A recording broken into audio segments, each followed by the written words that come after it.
Hi అండి, పద్మ కిచెన్లోకి వచ్చేయండి. మైదా పిండితో పెరుగుతో బజ్జీ వేసుకుందాం.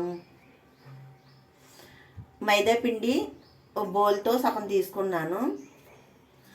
ఇది బాగా పులిసిపోయిన పెరుగు మాట, బజ్జీ బాగుంటుంది.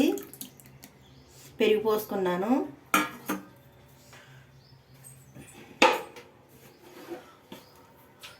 దీంట్లో కొంచెం వరిపిండి, ఎంతో కాదు, కొద్దిగా ఒక 4 చెంచాలు, కొంచెం తగినంత సాల్ట్, ఉల్లిపాయ ముక్కలు, అల్లం ముక్కలు, పచ్చిమిర్చి,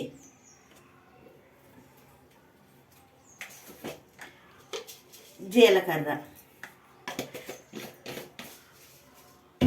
ఒక 10 నిమిషాలు కలుపుకుని నానబెట్టుకోవాలి. కానీ నేను నానబెట్టలేదు, ఇలా వేసేసుకుంటున్నాను.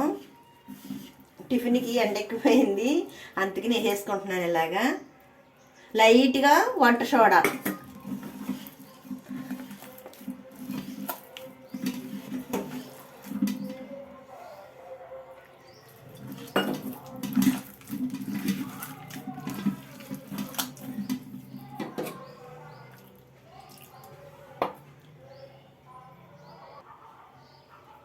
లైట్గా వంట సోడా, కొంచెం వాటర్ వేసి కలుపుకుందాం.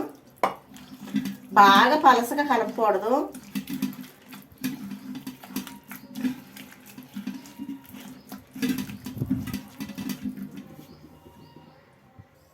ఈ విధంగా కలుపుకోవాలి పిండి. ఇలా బజ్జీ ఇది కొంచెం పలసన అయింది, ఇంకా కొంచెం గట్టి కలుపుకోవాలి. కొంచెమే అలాగా ఈ విధంగా కలుపుకోవాలి.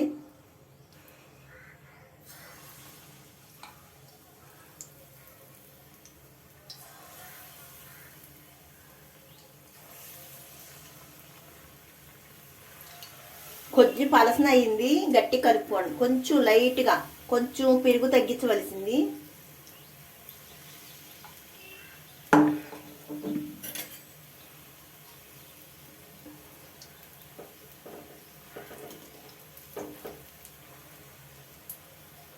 కొంచెం పెరుగు తగ్గించుకుంటే గుండ్రంగా వచ్చును ఫ్రెండ్స్. ఇప్పుడైనా గుండ్రంగా వచ్చినాయి, కానీ ఇంకా గుండ్రంగా వచ్చును. చూసారా, కొంచెం గుండ్రంగా తగ్గినాయి, ఎందుకంటే పలసన అయింది. కొంచెం ఇలా గుండ్రంగా రావాలి.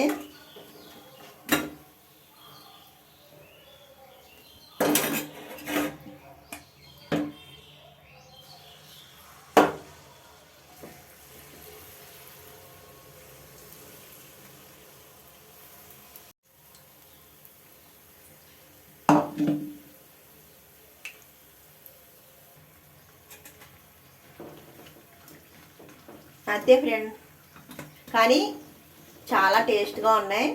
కానీ గుండ్రంగా రాలేదు, ఎందుకంటే కొంచెం పెరుగు ఎక్కువైంది.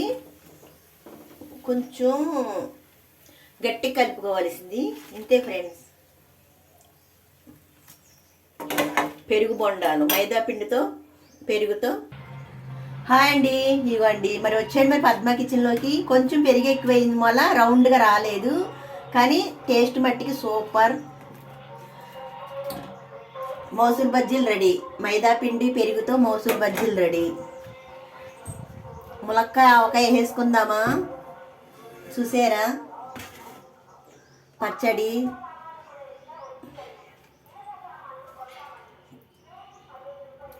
ములక్కాడ ముక్క,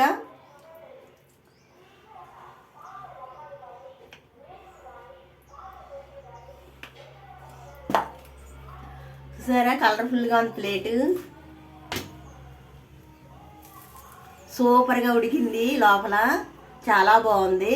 ఇలా ట్రై చేయండి. కొంచెం పలసగా ఉంది, కొంచెం తగ్గించుకోండి పెరుగు. వాటర్ అయినా పెరుగైనా తగ్గించుకోండి. సూపర్. మరి వచ్చేయండి, ఇంకెందుకు పద్మ కిచెన్లోకి. కామెంట్ చేయండి నచ్చితే.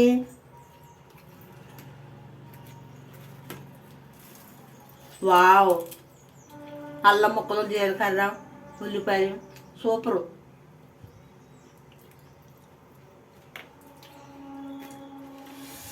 ములక్కాయ, మామిడికాయ, ములక్కాయ, ఆవకాయ, కొత్త పచ్చడి.